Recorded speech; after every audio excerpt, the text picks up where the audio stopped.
Hello दोस्तों, नमस्कार। आपके अपने यूट्यूब चैनल एनालिसिस क्लास में स्वागत है। दोस्तों, आज के इस क्लास में UG semester 5 economics honours core paper 11, ठीक है। कोर पेपर 11 में आप लोगों को पढ़ना है ग्रोथ एंड डेवलपमेंट, ठीक है। आज उसी का एक इंपॉर्टेंट क्वेश्चन आंसर करवाने वाले जो आपके एग्जाम के विषय इंपॉर्टेंट है, चाहे आप BBMK से हो या बिना भाई यूनिवर्सिटी से हो या SKMU, सभी के लिए इंपॉर्टेंट है मॉनेटरी पॉलिसी यानी कि मौद्रिक नीति, ठीक है। आज उसी का एक इंपॉर्टेंट क्वेश्चन करवाने वाले जो आपके एग्जाम के विषय इंपॉर्टेंट, ठीक है।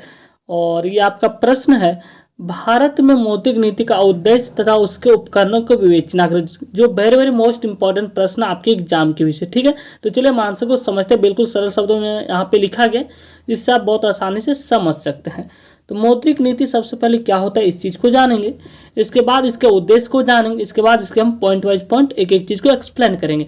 तो मौद्रिक नीति का अर्थ क्या है? तो मौद्रिक नीति का अर्थ केंद्र बैंक की उस नियंत्रण नीति है जिसके द्वारा जो है बैंक अपने आर्थिक लक्ष्यों को पूरा करने के लिए उद्देश्यों को करने के लिए जो है मुद्रा की पूर्ति पर नियंत्रण करता है, ठीक है। मौद्रिक नीति अर्थ केंद्र बैंक की उस नियंत्रण नीति से है जिसके द्वारा बैंक अपने आर्थिक लक्ष्यों को प्राप्त करने के उद्देश्य के लिए मुद्रा की पूर्ति पर नियंत्रण करता है, ठीक है।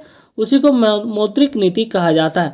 अब यहाँ पे बहुत से अर्थशास्त्रियों ने अलग अलग ढंग से परिभाषित करने का प्रयास किया, जिनमें से प्रोफेसर जॉनसन के अनुसार, ठीक है, प्रोफेसर जॉनसन के अनुसार क्या कहना है कि मौद्रिक नीति का अर्थ जो है केंद्र बैंक की उस नियंत्रण नीति से है जिसके द्वारा बैंक अपने आर्थिक लक्ष्यों को प्राप्त करने के आर्थिक उद्देश्यों के लिए उधार की पूर्ति पर नियंत्रण करता है, ठीक है। तो इस प्रकार हम देखते हैं कि मौद्रिक नीति केंद्रीय बैंक की उस नियंत्रण नीति से है। उस नियंत्रण नीति को कहा जाता है जिसके अंतर्गत जो है मुद्रा की मात्रा हो गया, ब्याज की दर हो गया तथा उससे संबंधित तत्वों को नियंत्रित किया जाता है केंद्र सरकार के द्वारा, ठीक है। उसी को मौद्रिक नीति कहा जाता है। अब जानेंगे मौद्रिक नीति के क्या उद्देश्य होते हैं। तो मौद्रिक नीति के उद्देश्य व्यापार चक्र से उत्पन्न मंदी को नियंत्रित करना होता है तथा पूर्ण रोजगार की स्थिति के लिए बचत एवं विनियोग के बीच संतुलन की स्थिति बनाए रखना होता है। इनके निम्नलिखित मुख्य उद्देश्य है। अब यहाँ पे हम पॉइंट वाइज पॉइंट देखने वाले हैं, जिनमें से पहला पॉइंट है भुगतान संतुलन एवं विनिमय में स्थिरता लाना, ठीक है। दूसरा इसका उद्देश्य होता है कि मूल्य स्थिरता। तीसरा पॉइंट है पूर्ण रोजगार। और चौथा पॉइंट है मुद्रा की स्थिरता। और पांचवा पॉइंट होगा आर्थिक विकास।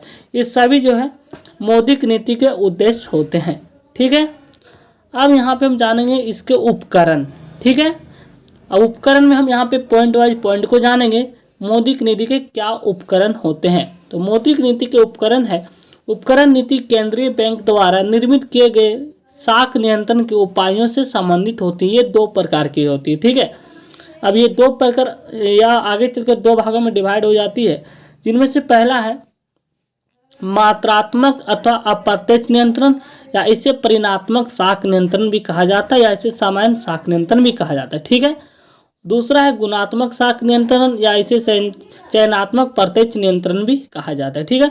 अब यहाँ पे हम दोनों बिंदुओं पर इन सब चीज़ों को एक्सप्लेन करेंगे कि मात्रात्मक प्रत्यक्ष अप्रत्यक्ष नियंत्रण क्या है या परिमाणात्मक साख नियंत्रण क्या है, ठीक है। इस चीज़ को हम यहाँ पे हम देखते हैं एक एक करके। अब देखने वाले मौद्रिक नीति का उपकरण का पहला है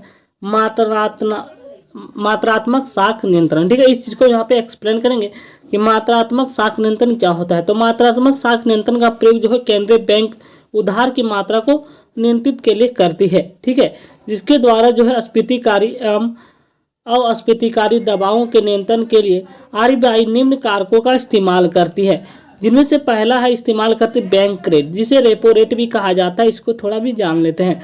रेपो रेट क्या होता है? तो RBI बैंक द्वारा साख नियंत्रण की पहली विधि में बैंक दर को नियंत्रित करने से संबंधित नीति का निर्धारण किया गया 4 अप्रैल 1935 ईस्वी को। RBI ने बैंक दर 3.5% घोषित की थी, जिसे 28 नवंबर 1935 ईस्वी को जो है घटाकर इसे 3% कर दिया गया है। और भारत में बैंक दर आधुनिक अर्थव्यवस्था का एक महत्वपूर्ण मौद्रिक उपकरण है, जिसमें RBI समय समय पर जो आवश्यकता अनुसार कमी एवं वृद्धि करती रहती है। तो अभी जो इसे वर्तमान में देखा जाए तो रेपो रेट अभी फिलहाल शायद 4% होगा, थोड़ा देख लीजिएगा आप लोग। और सितंबर 2015 को बैंक रेट 7.75% पर भी आ गई। दूसरा पॉइंट है परिवर्तनशील नकदी आरक्षित अनुपात, जिसे CRR शॉर्ट फॉर्म में कहा जाता है, ठीक है, वेरिएबल कैश रिजर्व रेशियो, ठीक है। तो व्यापारिक बैंक का नगद कोष ही साख उत्पत्ति का आधार होता है, अतः नगद कोष के अनुपात को बदलकर सेंट्रल बैंक सरलता से साख नियंत्रण का कार्य कर सकती है। तो इस नीति के अनुसार जो है, जब साख को कम करने की आवश्यकता होती है, RBI VCRR में वृद्धि कर देती है, यानी कि वेरिएबल, ठीक है, तथा उसके विपरीत है, यदि साख में वृद्धि करना है तो RBI VCRR में कमी कर देती है। तो सितंबर 2014 में नगद आरक्षित अनुपात 4% थी, जो वर्तमान में अभी भी जारी है। तो आर्थिक सुधार के समय 1935 में यह अनुपात बढ़कर 15% हो गई थी, ठीक है। अगला तीसरा पॉइंट इसी का उपकरण का मात्रात्मक में तीसरा वैधानिक तरलता अनुपात, ठीक है।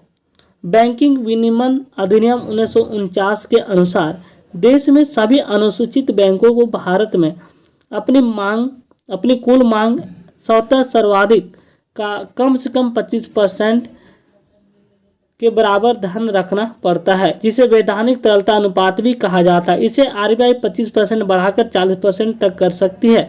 वर्तमान में यह दर 21.5% है। इस नीति